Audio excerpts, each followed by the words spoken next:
In the dust of abandoned equipment and sealed shafts, something has begun to stir in Burkina Faso's gold fields. The world thought it was finished, left behind by companies that once praised its potential but fled at the first sign of trouble. What they didn't realize was that gold doesn't vanish. It just waits for hands bold enough to claim it. And in 2025, those hands are finally back at work. Burkina Faso has quietly set its sights on an ambitious milestone, a 4% rise in industrial gold production, pushing the total to 55.7 metric tons. But this number isn't just a data point, it's a declaration.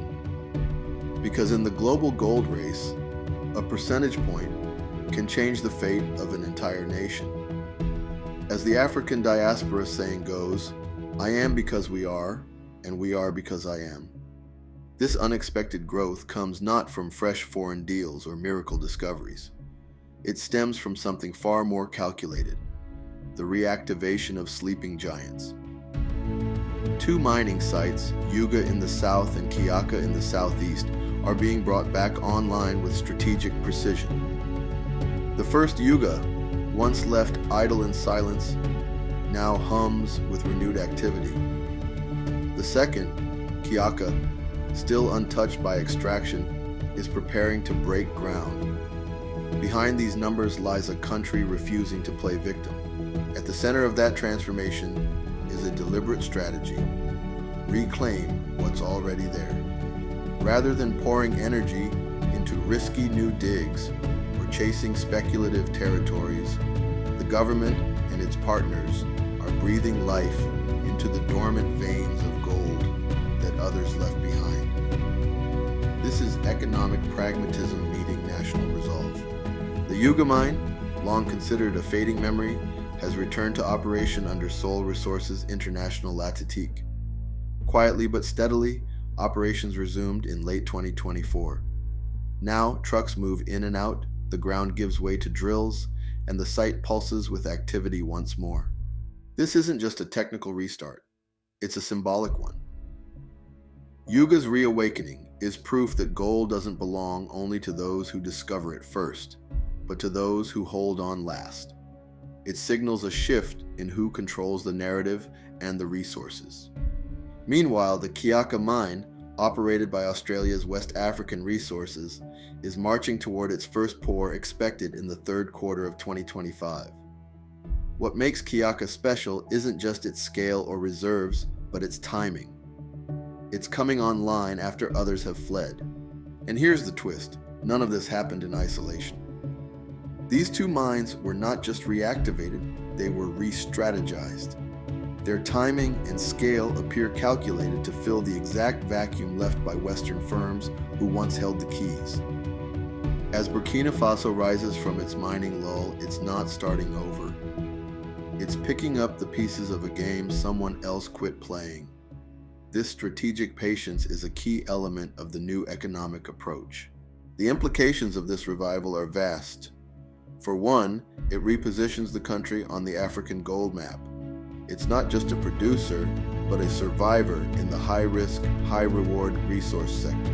More importantly, it sends a clear message. Burkina Faso doesn't need to be rescued. It needs space to operate on its own terms. This is a fundamental assertion of economic sovereignty. That 4% rise isn't just about metrics, it's a signal flare. It tells the world that gold is flowing again. But this time, the pipelines and profit structures might look very different. Still, numbers alone don't change power. If Burkina Faso truly wants to control its gold story, it can't just mine it, it has to own it. And ownership, as history shows, doesn't begin in the fields. It begins in the frameworks, the contracts, the laws, the rules of the game. Gold might glitter underground, but real power lies in the paper that governs it. That's a lesson Burkina Faso has now etched into its national strategy. Because after reactivating its mines and proving the veins still run deep, the next move wasn't to dig faster. It was to change the rules of the game entirely. Yuga and Kiaka may be buzzing with activity, but if Burkina Faso wanted to ensure its gold didn't just leave in foreign trucks, if it truly wanted to capture value for its people, it had to do something far more radical. Redesign who benefits from the gold economy, and that began with the mining code. Since coming to power in 2022, Captain Ibrahim Traoré has not only positioned himself as a military leader, but as an economic architect. Early in his rule, he recognized what many African governments have ignored for decades, that natural resources without national control don't bring sovereignty, they bring dependence. And so, under his administration, Burkina Faso began the slow and deliberate process of rewriting the legal backbone of its mining sector. This wasn't a cosmetic update. The changes went to the root. The revised mining code now gives the state a significantly larger role in mining operations. This includes both increased oversight and actual financial participation. It's a move designed to ensure national interests are paramount. Foreign companies, under the new code, are no longer just operating in the shadows with flexible contracts and offshore tax shelters. They must now acknowledge the Burkinabe state as a real stakeholder, with its expectations, shares, and rights. The reforms include stricter transparency requirements, revenue-sharing mandates, and a framework to channel more profits into the national budget and the Mineral Wealth Fund. In short, the state doesn't just approve licenses. It now acts as a silent partner with a loud voice. Now every gram of gold had to pass through a web of accountability, taxation, and local contribution. It was no longer enough to mine. Companies had to build, share, and stay visible. These legal changes also had a psychological effect.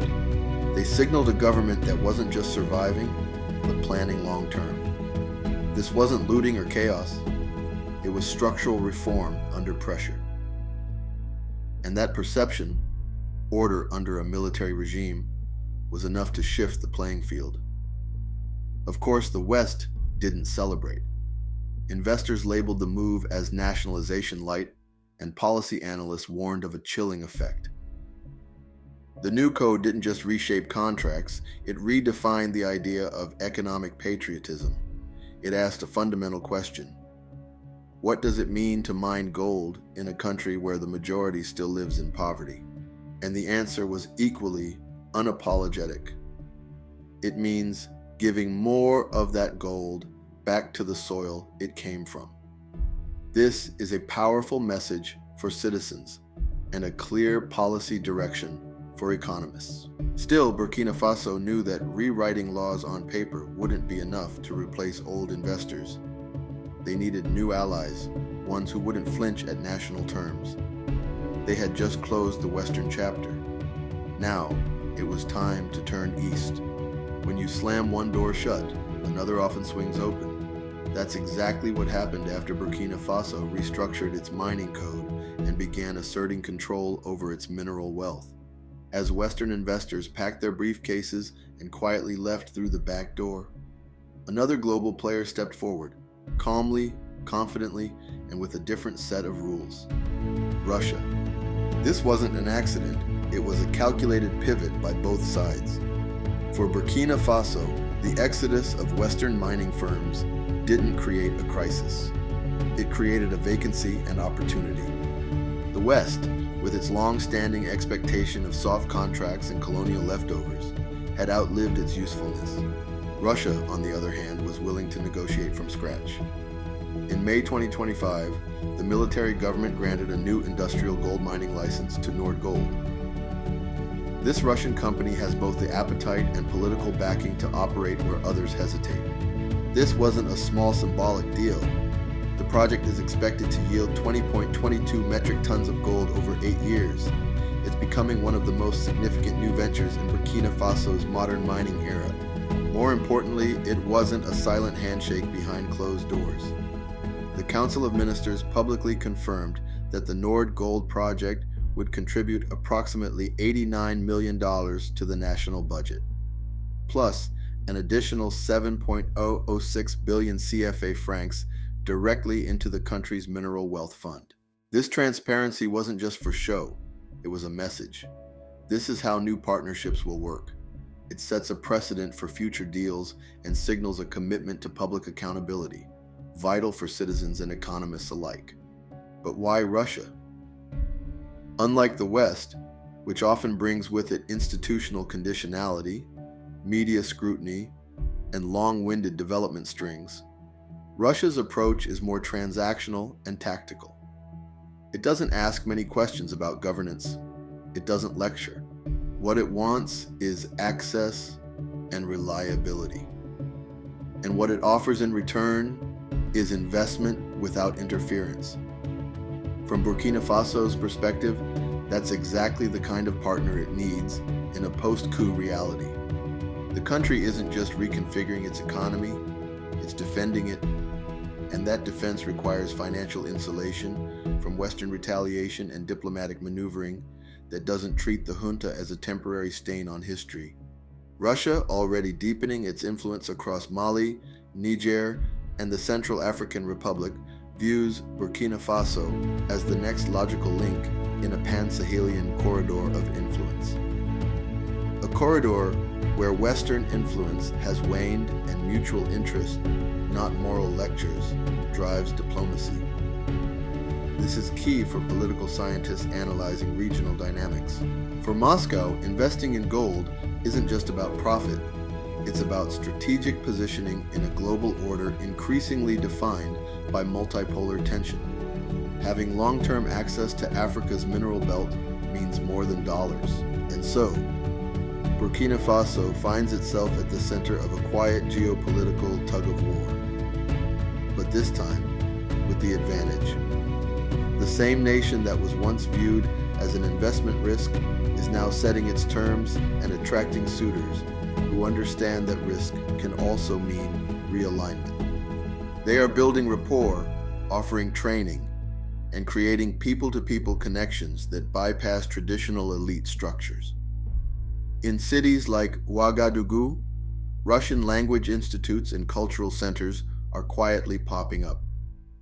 Moscow isn't just sending machines, it's planting ideas. Still, this partnership comes with new dynamics. Russia may not impose the same ideological expectations as the West, but it does demand alignment. That means Burkina Faso is now entering a new kind of relationship. And that leads to the final frontier in this transformation, turning raw output into real power, not just by extraction, but by economic weaponization. Gold in its rawest form is just a rock, but in the right hands, it becomes something more than a commodity. It becomes currency, leverage, and defense. And now, Burkina Faso stands at the final and most transformative phase, using gold not just to survive, but to dominate its economic narrative. This is a bold strategy with significant implications for national development and regional influence. There are already signs that this approach is yielding results. According to internal documents leaked from the Ministry of Finance, part of the gold revenue is being redirected toward rural infrastructure programs. This includes electrification of mining-impacted zones and road networks to connect extraction hubs to domestic processing facilities. It's a sharp departure from the past, where roads led only to export ports, not back to the people. There are whispers in Ouagadougou about piloting gold-backed local notes for internal trade or launching mineral-tied savings bonds. These moves aim to raise internal capital while bypassing global credit markets. In short, gold is becoming a counterweight to economic colonization. It would be the first time post-colonial African nations coordinated gold as a political shield, not just a trade product. This regional cooperation aspect is vital for understanding the broader influence. Do you think Traoré did the impossible? Will more leaders join in? Let us know in the comments section. Are these moves changing Burkina Faso forever? If you found this analysis informative and engaging, please subscribe, like, and share this video.